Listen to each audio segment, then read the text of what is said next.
Hey everyone, this is Shagg, and welcome to part 2 of Let's Play Maverick Hunter X as Vile.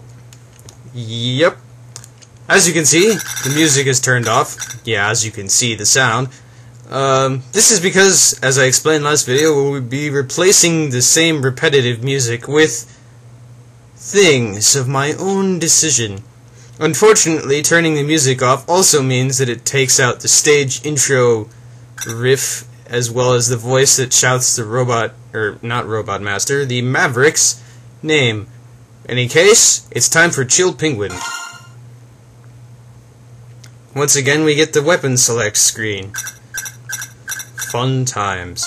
Let's see, what should we show? Oh, how about some missiles and some laser, which is actually a transparent ripoff of the storm tornado. And finally, logic dictates that Chill Penguin should be weak to flamethrowers. However, only some of these flamethrowers actually, only some of these flamethrowers actually are super effective against him. And I have no idea which. But I've never used the burning drive before, so let's figure that out. Popcorn Demon's Straight Nightmare Burning Drive. Oh yeah. By the way, actually, beating Chill Penguin grants you the Frozen Castle, which reduces your damage, and also the Distance Needler, which is way better than any of the weapons you start with. So it's actually very useful. Let's go! I'm gonna have to improvise and do this intro myself, since the game mutes it.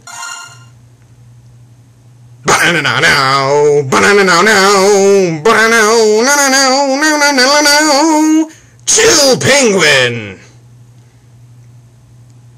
Okay then. I'll show you how strong I am. Cue music.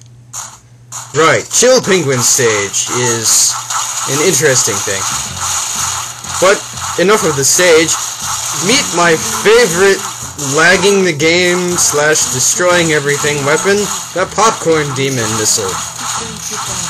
I think you can gather how well that works. It's actually not that useful on bosses, but it is kinda nice for clearing out the stage.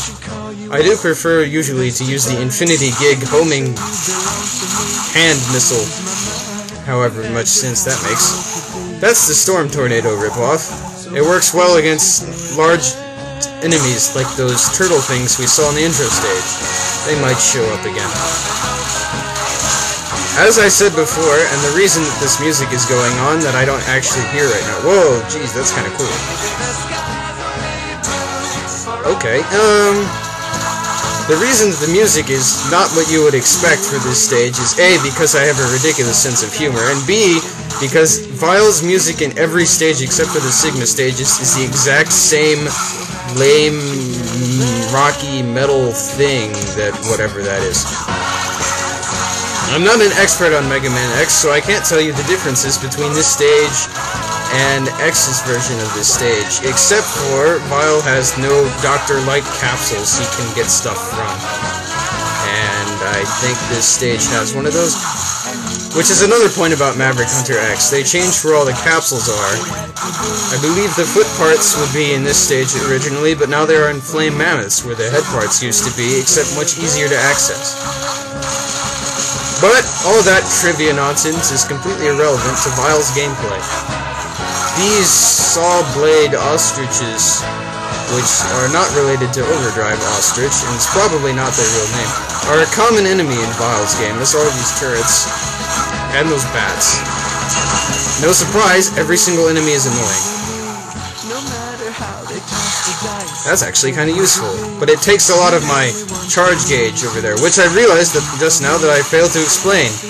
Vile has no weapon energy, but as the gauge goes down, well, obviously you can fire less, and firing anything makes the gauge go down, and some things take up more of the gauge than other things.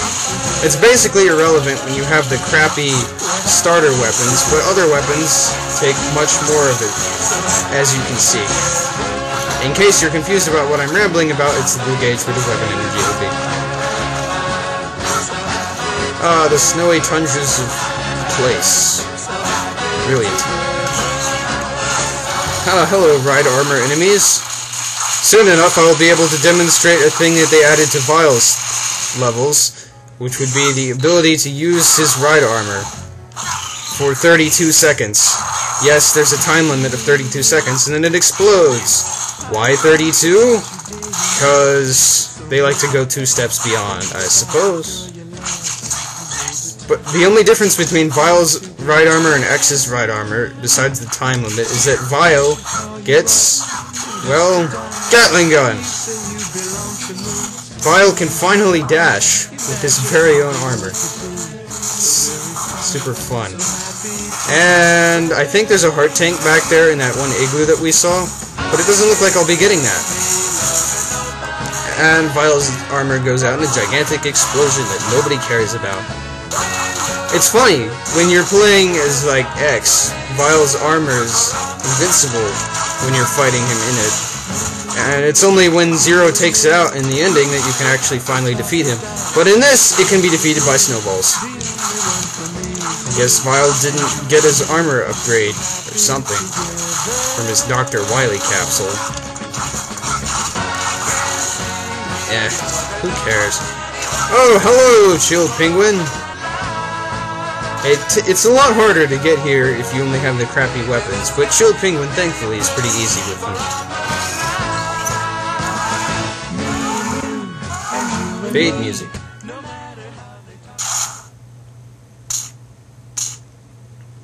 Vile! I've never seen a Maverick who thought he was a hunter before. Hunter? Ha! I've never once entertained such thoughts. Haha! Good answer, but you're still acting crazy. What exactly do you plan to do? Same thing I always do. Crush anyone and anything who gets on my bad side. Cue boss fight. Boss fights are a little awkward on my end without any boss music fueling them. Just thought you'd like to know that. Hooray, he is weak to that, demonstrating his silly voice. You'll go down in no time, Chili. But anyways, a summary of Vile's purpose in defeating these Mavericks, while I loiter around. He doesn't have a purpose. He just blows them up for no reason. And thus, Chill Penguin's stage is complete. This has been Shagg. See you next time. Vile.